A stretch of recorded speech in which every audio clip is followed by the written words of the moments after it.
Welcome to the O'Brien Brothers podcast. I'm Dan. This is my brother Chris, and we're recording this on a Tuesday night. The Warriors are up 2-0 in the NBA Finals. The Cavaliers are down 0-2, heading into Wednesday night's Game 3, going back to Cleveland.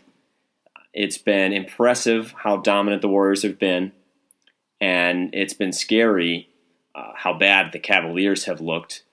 We're going to dive into a bunch of finals topics, so let's get right into it. Chris, what do you want to talk about first?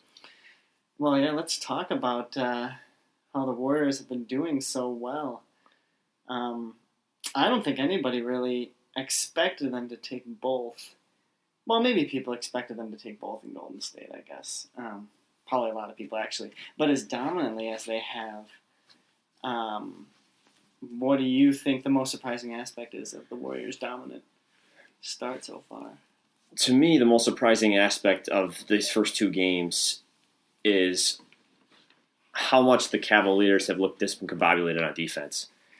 And their switches have looked ugly. Their transition defense has looked terrible. They don't look like a team that was prepared to face the Warriors. And the Warriors are a juggernaut. And sometimes you can't prepare for what they attack you with. But B-Ball Breakdown, the YouTube channel, Coach Nick there, he does some great breakdowns. And he was showing back-to-back how the Thunder defended certain Warriors possessions and how the Cleveland Cavaliers did. And the Thunder just seemed better prepared. They were also more athletic and a little more rangy. That gives the Thunder a little bit of an advantage. Yeah. But the Cavaliers, they were just late on switches. They were inconsistent on switches. To me, that's the most surprising aspect. The Cavaliers did not look ready at all to play in the NBA Finals. Yeah, I think you're right. I didn't really have time to do this, but I wanted to kind of take a look at how exactly Oklahoma City defended Golden State in those 3 games where they went on a tear, where they went up 3-1, because you'd like to see Cleveland kind of do the same. I mean, Cleveland needs to do the same thing if they have any hope of beating Golden State. But yeah, I think for me, probably the most surprising aspect has been that, I think just in general for me, it's just thinking that last year coming into the finals, you've got Kyrie out, you've got Love out. Love's got a dislocated shoulder, Kyrie's gone with his knee issue. So they come into the finals, but they take game 2, and they take game 3, right? And I mean, we don't know about game 3 right now, but this year they come in and they get bopped game 1 and game 2, and they're full strength. Well, I guess game 2 they were not full strength, since Love had that mini concussion halfway through the second quarter and then ended up leaving in the second half. But up until then, they were full strength, and they got absolutely hammered. I think probably the most surprising aspect has been that Steph Curry and Klay Thompson have not really been the thing that has just torched Cleveland. That's true. You would think the Warriors blow Cleveland out in games 1 and 2. You would expect, it must have been a Splash Brothers party in both games. Yeah, no, but it really wasn't. In fact, in game 1, it was a Livingston Barbosa party. Right. Honestly, nobody expected that. And it was clutch that happened for Golden State, because Curry and Thompson didn't have their best games. They didn't really need to either. And game 1 of the finals is always a bit weird because both teams are just so hyped up, and they're just feeling each other out. They're a little nervous, and they're a little, it's a little too amped of an atmosphere sometimes to be a kind of a normal game. So you expect, as things go on, for things to get more normal for the Splash Brothers. Maybe, and hopefully for Cleveland fans, they get more normal for LeBron, for Kyrie, for the rest of the team. But I think that's been kind of the surprising thing, is that didn't even matter, really, in games 1 and 2. That really wasn't the difference. It was kind of the rest of the team. It was Draymond Green in game 2, which you kind of would expect. But, he was the one who went off. Yeah. I don't think it's super surprising that the Warriors bench has played well, because they've had great depth all year. But I think to the level that they have, certainly. I don't think you quite expect Livingston to drop 20 or Barbosa to go off the way he has. the Barbosa seems like he's just playing with house money. He's just attacking freely, like he's playing a fun pickup game. Yeah, exactly. He always looks like that, though. He's kind of that style of player. Yeah. Now, do you think if you're the Cavs, and I think that this is true, I think we all know the answer to this, but has the weakness of the Eastern Conference lulled the Cavs to sleep? Would they almost rather be in the Western Conference? What are your thoughts on that? The Cavs coming out of the East and how that's affected them in the finals. I think that is totally true. Going into the finals, because it just seems, although last year it was the same situation, but they still went into the finals and they put up a fight against the Warriors. Whereas this year it really looks like that has been the case. It really looks like they came into the finals, and these first two games they've just been like, holy cow, I was playing against JV teams and now I'm playing varsity. Right. And whereas the Warriors are like, oh, this is kind of easy. And I think kind of, it works more, in my mind at least psychologically, it's to the Warriors' advantage, or it's on the Warriors' side that you really see the difference. Because the Warriors just played a grueling series against the Thunder. But honestly, they come out of it with all the momentum in the world. They were down 3-1. They looked like they were out. To come back 3-1 against the Thunder, who just took care of the Spurs like they were easy cake, and then to go into the finals, they're feeling tons of confidence. Whereas the Cavs, I think they knew it, that they had been lulled to sleep a little bit, because they steamrolled through the Hawks, and then the Raptors were kind of, it went to 6, but it was kind of a surprising 6 games, and they finished it off in Toronto. I think they kind of knew that this was coming, that it was gonna, the height of play was gonna jump, but there's kind of nothing you can do about it. The Warriors are just an exceptional team this year. And to come into the finals with that much momentum, it's hard for the Cavs to defend against that. Yeah, I think it was a culture shock for the Cavaliers, and they knew they were going to have to ramp up their level of play.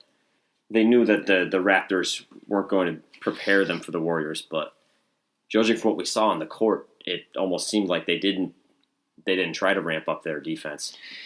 J.R. Smith and Kyrie, they were both kind of late coming off screens, fighting through screens, late to pick up Curry on a couple plays. They did a decent job of attaching themselves to Curry and Thompson, but overall on the switches, on the screens, in transition, just as far as 5-on-5 goes, the Warriors are playing at a different speed, and within each possession, the Cavaliers weren't able to keep up through the second action, through the third action, that weak side screen.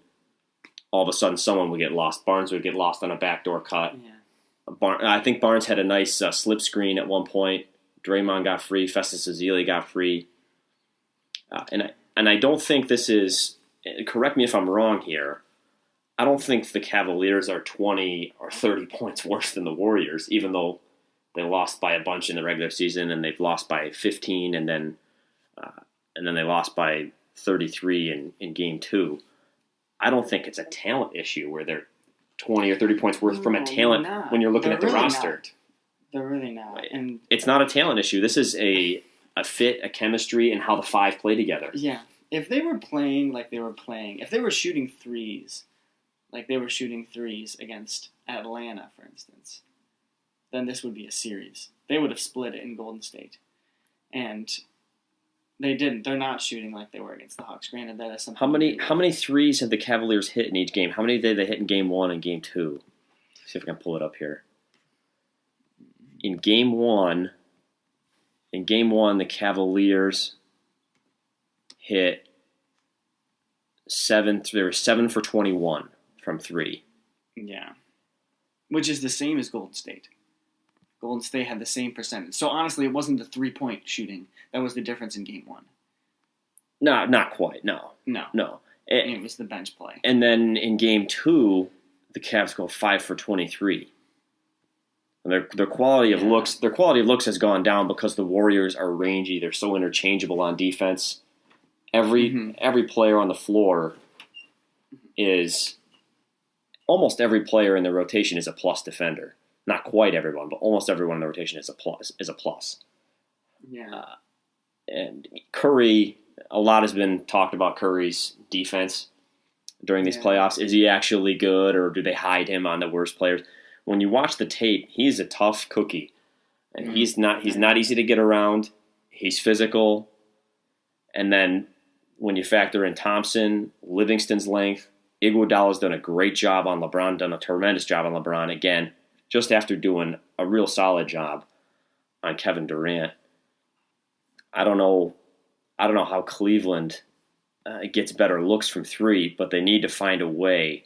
They do to make the Warriors work deep into possessions. Yeah, and I don't think this just kind of occurred to me, but I don't think they haven't played. Well, of course they haven't played as good a 3-point shooting team as the Warriors until now. But if you think about who they played, the Pistons, who do they have? 3-point shooting wise. Oh, well, Reggie Jackson, Marcus Morris, Kentavious Caldwell-Pope. Yeah, Atlanta's 3-point shooting kind of. I mean, they have Korver. Right, they have Korver. Millsap can step out. Millsap can step out. Teague and Schroeder were kind of spotty. Yeah, but even the Hawks, their threat is definitely more Millsap, Horford. Their threat is more kind of down low. Even the Pistons' threat is more kind of Drummond. The Raptors were more comparable to the Warriors, perhaps, because they have the guard play as their strength, I think, which is kind of the strength for the Warriors, too. Not so much 3-point shooting, but just as far as just guard play in general. Yeah, as far as guard play in general. But even then, they're not obviously comparable. No, the Raptors was a weird situation, too, because, obviously Valanciunas was out, which was kind of one of the Raptors' strengths, and they had Biyombo, and their Biyombo played great, but he's not an offensive threat, not much of an offensive threat, at least. That should be comparable to the Warriors, but they just don't seem ready for all of the. I mean, the Raptors have such a kind of one-dimensional threat, or they just have they have the big two basically. They have DeRozan and Lowry, and if you lock down on those, then you're going to do well against them. Yeah. And that's been the Cavaliers' strategy coming into the series was let's lock down on Curry and Thompson. We heard Ty Lue say that. And I think they need to keep doing that. They can't all of a sudden go away from that we need to. They can't. We they need to keep doing that. When we were watching the game that I think after losing game one, is it do they need to change their strategy? But I think you're right. I mean, they can't. You can't just let go of the Splash Brothers because then you're setting yourself. Yeah, defensively, I don't think absolute disaster. I think maybe game 2 was a little bit of a anomaly. I mean that in the sense of Draymond Green. I mean, he doesn't score 28 points on a regular basis, and they basically left him open on the 3 because they were like, "Gosh, we need to leave somebody open on the 3." And he was the one they left open, and he just nailed them. Yeah, which he's not going to do. I think. I think after Draymond hits a couple, though, you need to respect him a little more than they did. LeBron was helping one pass away. LeBron was kind of veering off of him a little bit too much. Yeah, and obviously he was torching Kevin Love while Love was in the game. Maybe game 2 was a bit of a kind of just bad luck. I think the point differential. Yeah. I don't think that's going to happen again. Too much more than bad luck. I see what you're saying. Yeah, I think the Cavaliers can make the next couple games at least more of a dogfight, at least more respectable. But the fact that Love got injured, I think, was just oh no, here we go again for the Cavs. Because honestly, coming into these playoffs, that's what they did. The Cavs were we need to get Kevin Love involved, and we need to make sure that when we get to the finals, we have Irving, Love, James running on all cylinders, because that's the only way we're going to beat the Warriors. They won 73 games this year. We're not going to beat them if we have Love playing half as best as he can, and we're relying on Iman Shumpert and J.R. Smith. They're good and all, but we need to have those guys running on all cylinders. Yeah, and once Love, it's been disappointing. Got knocked out. They just. It's been disappointing to see how ineffective Love and Kyrie have been. Kyrie's just taking a lot of just tough pull-up shots, which it's part of his repertoire, but that doesn't fly. That doesn't fly against this Warriors team. And Love's been pretty much ineffective. I don't think with Love going down, I don't think that's a huge punch in the gut to to Cleveland. You don't think he's been torched by Draymond. Love has no good matchup in this series. Gundy said that too. Jeff Van Gundy said that? He said now that Love's out, maybe this will be better for the Cavs. Like a blessing in disguise. Yeah, and I was kind of surprised by it, but I mean, there might be something there. So, looking into these next games, what do you think? What do the Cavs need to do? What lineup changes do they need to make, or who needs to play more for them? Well, I was listening to Andrew Bailey, my friend Andrew Bailey, who writes for Bleacher Report. He was on the radio in Salt Lake City, and he kind of threw out a bold suggestion that Dellavedova and Tristan Thompson need to play a lot more. And I tend to agree with him, especially on the Dellavedova end of things. And I agree with it that Thompson maybe needs to play a little more too, and he will if Love is limited. Because Thompson can maybe control the glass a little bit more and really play play bully ball. They need to play a little more bully ball. Yeah. And speaking of bully ball, that's where Dellavedova comes in. The refs have been, especially in the Oklahoma City series, away from the ball, the refs allowed for a little bit of physicality as far as chasing Steph Curry, bumping him, hanging on to him while he's coming around screens. Mm-hmm. I think Dellavedova would be great with that. Yeah. On the ball, once Curry actually gets the ball, as far as off the dribble, I mean, he can smoke Dellavedova in some scenarios. But as long as he's not getting him open, catching through shoot threes, as long as he's forcing it, making it a little uncomfortable, I think he needs to play more than he played 11 minutes in game 1, 17 minutes in game 2. I think he needs to play more than that in games 3 and 4. He needs to be playing in the 18, 20-minute range to give them more of a defensive boost. And offensively, right now, I don't think he's much of a drop-off from Kyrie in the sense that Kyrie hasn't done much. How many points has Kyrie scored in these past couple of games? Kyrie?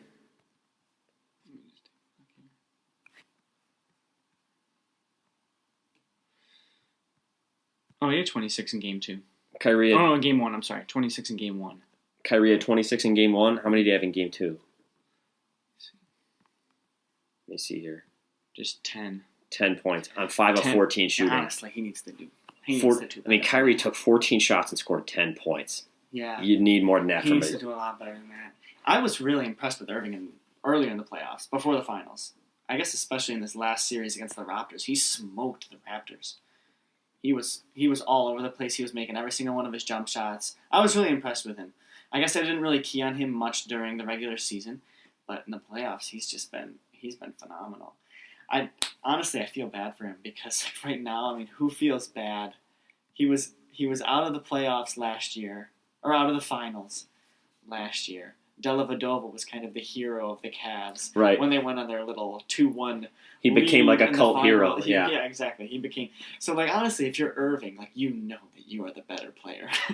Right. I mean, and going into the finals, you think, okay, I need to give the team a boost. And now you're 0-2 this year. Irving's not supposed to be a helper. Irving's supposed to be one of these huge pillars that plays with LeBron. Yeah. I mean, in Miami, LeBron had Wade, and LeBron, Wade, Bosh. Yeah. And now Irving's got to step up to win in the finals. Unless you have this crazy good rotation like the Warriors have, you need 3 good stars to win nowadays in the NBA. Yeah. Irving needs to step up. That just reminds me. Now, have you seen anything on the concussion protocol for Love? Is he going to play tomorrow for sure? In the last couple of hours, I haven't checked the last. But in all likelihood, he will play tomorrow. Because the thing here is that, like you're saying, you need the big 3, and if Irving can't shoulder the weight, then Love needs to be there. Yeah, he's still listed as questionable. He's still listed as questionable. Yeah, it's just if he's not there, then Irving absolutely needs to play up to his star standard. I mean, he needs to play like a star. And I know he's a shot first guy. I know he's a shoot first type of guard. And essentially, when LeBron's on the floor, Kyrie's a shooting guard. Yeah. But that still doesn't mean he can't sprinkle in some creative, some pick and roll, create for others a little bit. He can still be have a score first mentality, but he really needs to create for others. Yeah. That's been one of the biggest problems in this series is that LeBron's doing all the creating by himself, whereas the Warriors their burden is lighter collectively because they're all sharing the creating. Yeah. And that kind of leads me into our next point here. This is something we were talking about the other night, talking about the passing talent on each teams and how that sort of separates these two teams. Who are the 5 most talented passers in this series? So for you, who are the 5 most talented passers in this series? Not necessarily the stats they put up in this series or the stats they put up in this season, but who do you think are the 5 most talented passers in this series? Yeah, I think you have to go with. I don't know if I'll do this in the correct order, but probably you'd have to go with James, Draymond, Curry, and then these next 2 I think are kind of up in the air for me. But I probably put. I want to put Bogut in there just because I like Bogut, and I like how he passes. He gets the ball at the top of the key, and he does something nifty, and I'm all over it. He's a great passer for a big guy, but I don't know. Probably him, and I'm not sure. Are you forgetting Iguodala? Iguodala, no. See, I don't see Iguodala as like an awesome passer. Oh, I just don't. You see him just making the right passes? I mean, I just don't. Just from the eye test? Just from the eye test. I do. You do? See, in my top 5, I think my top 5 would be LeBron, then Curry, then Draymond at 3. Mm-hmm. So LeBron, Curry, Draymond, then Iguodala, then Livingston. And that's kind of tough because I think Dellavedova is a great passer. Yeah. I think Dellavedova is a kind of sneaky good passer. If Dellavedova was bigger, he'd be a much better passer than he is. If he was like 6'6" and longer arms, but he's not. But he still makes some great passes in the pick and roll. So just perfectly timed lobs on the pick and roll. I know that automatically doesn't make him a brilliant passer, but he's extremely good. But the point is, in my top 5, I have 1 Cavalier and 4 Warriors, and that sort of speaks to the problem that the Cavaliers have had in this series. No, I agree with you, and I feel like you're reaching for Dellavedova to kind of put him in there, and he doesn't get tons of minutes either. You know, he's coming off the bench, and you're putting him in as their second best passer, which means the rest of the players you have on the court, you're not calling them ball hogs, but something like that. You're saying that they're not good passers, including Irving, who's supposedly their point guard. You know, including Love, who I think kind of surprisingly, because they've been trying to make him a scoring threat, he's not keyed in on passing. That's just not really his strength. But I absolutely think you're right. The Warriors just know how to move the ball better than the Cavs, period. And I don't know. You've got a lot of people who really have sticky hands for the ball. You've got J.R. Smith, you've got Iman Shumpert. We were watching the one clip from last night where he's just going across the court and you're just like, what is he doing? He's just dribbling and he's not even like he can't find anybody, but is he even looking? He's just like doing his own thing.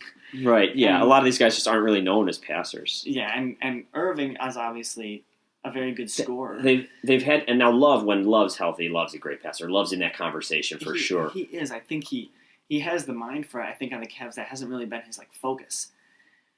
Maybe, this is just occurring to me right now, this is just a thought, but maybe LeBron has taken so much of the burden of the passing on the team. LeBron knows that that's his strength, and he does it very well. I think probably you have to say he's the best passer in this series. Probably. Yeah. He's the most talented passer in this series. He's the most talented passer in this series. So the rest of the team feels like, look, if we center our offense around LeBron, he'll find the open man.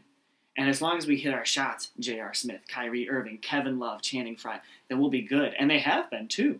I mean, honestly, that's in this playoff run, you mean? In this playoff run. I mean, they've been phenomenal. They've been sweeping teams with pretty much that strategy. Yeah, and even though some of these guys aren't great passers, when LeBron starts that chain reaction, they can make the skip pass or the swing pass. They're capable of that, at least.